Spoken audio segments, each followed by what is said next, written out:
단돈 10,000원을 아끼려다 8천만 원을 날리는 사연은 결코 남일이 아닙니다. 대한민국 법원 경매법정에서 매일같이 일어나는 잔인한 현실입니다. 단 한 자릿수의 기입 실수가 평생 모은 재산을 통째로 날려버립니다. 집행법원은 여러분의 개인적인 사정을 절대 봐주지 않습니다. 오늘 그 사법적 재앙을 막아낼 완전 무결한 금융 전략을 공개합니다. 며칠 전 저희 안심법무사 사무실을 찾아와 눈물을 쏟으신 은퇴자분이 계십니다. 이분은 수도권 아파트 낙찰을 일생의 마지막 희망으로 삼고 계셨습니다. 수년간 아끼며 모아둔 소중한 은퇴 자금 8천만 원을 준비하셨죠. 하지만 경매 기일 당일 법정에서 심장이 터질 듯한 압박감을 느끼셨습니다. 사전 준비 없이 은행 창구에서 찾은 현금 다발을 가방에 채워 오신 게 화근이었습니다. 돈을 직접 세어야 하는 지폐 개수기 앞은 그야말로 아수라장이었습니다. 주변의 소음과 경쟁자들의 기세에 밀려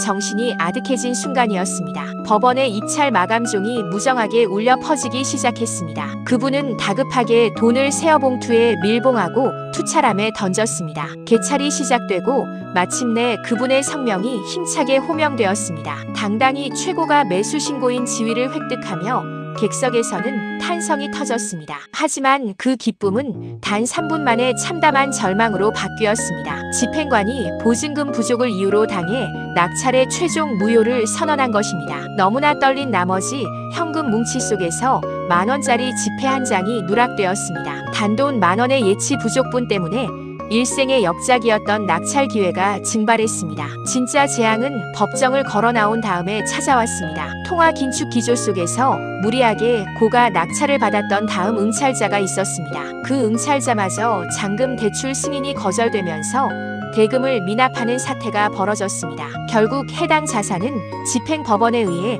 다시 재매각 절차로 넘어가게 되었습니다. 이 과정에서 전 매수인이 감당해야 할 미납 지연이자는 무려 연 12%에 달했습니다. 사법 예치금 법리에 따라 보증금 전액이 국가배당재단으로 몰수당할 위기였습니다. 독소 조항에 걸려 아무런 법적 구제 수단도 받지 못하는 무방비 상태였습니다. 절망의 벼랑 끝에서 이 은퇴자분은 저를 찾아와 도움을 청하셨습니다. 저는 즉시 법원 사법 집행의 실무 메커니즘을 낱낱이 간파하기 시작했습니다. 의뢰인이 체결했던 위임 계약 서면의 특약 조항을 전면적으로 재구성했습니다. 수임인의 예치 착오 리스크를 완벽히 무력화하는 법리적 방어막을 구축했습니다. 집행법원을 상대로 보증금의 전달 및 반환 경로의 무결성을 엄격히 증빙했습니다. 마침내 법원의 무자비한 매수 불허 결정을 방어하고 보증금 전액을 구출해냈습니다. 이것이 바로 최고 수준의 금융적 안전 조치가 가진 힘입니다. 여기서 잠시 여러분의 자산을 지킬 핵심 실무를 정리해드립니다. 첫째 핵심 규칙은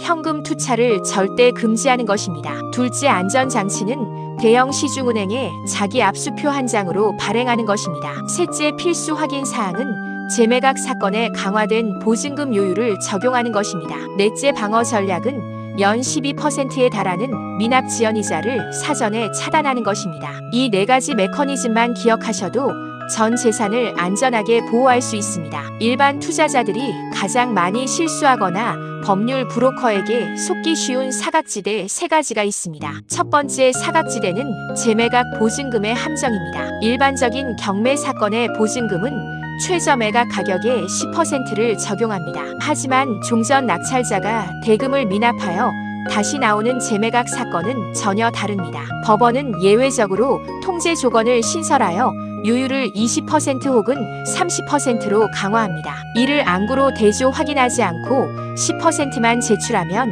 즉시 자격이 무효 처리됩니다. 두 번째 사각지대는 대출 규제에 대한 맹신입니다. 과거 관행대로 낙찰가의 80%는 무조건 대출이 나온다는 브로커의 말은 거짓입니다. 가파른 시중금리 상승기에는 투자금 유동성에 급제동이 걸리기 십상입니다. 자금 조달에 실패해 대금을 미납하는 순간 보증금은 배당 재단에 편입되어 소멸합니다. 세 번째 사각지대는 단순 기재 착오입니다. 경매 입찰표 서면 작성 시 숫자 뒤에 0을 하나 더 붙이는 실수가 흔합니다. 1억 원의 낙찰 의도를 10억 원으로 오게 하는 순간 사법적 제한이 시작됩니다. 차액을 지불하지 못하면 보증금 전액을 고스란히 몰수당하게 됩니다. 자산 수축 국면 속에서 내 재산을 지키기 위한 최종 제언입니다. 민사집행법 제140조의 법리는 낙찰자에게 매우 냉혹하고 엄격하게 작동합니다. 정밀한 보증금 계산법의 실행만이 여러분의 유일한 구제 수단입니다.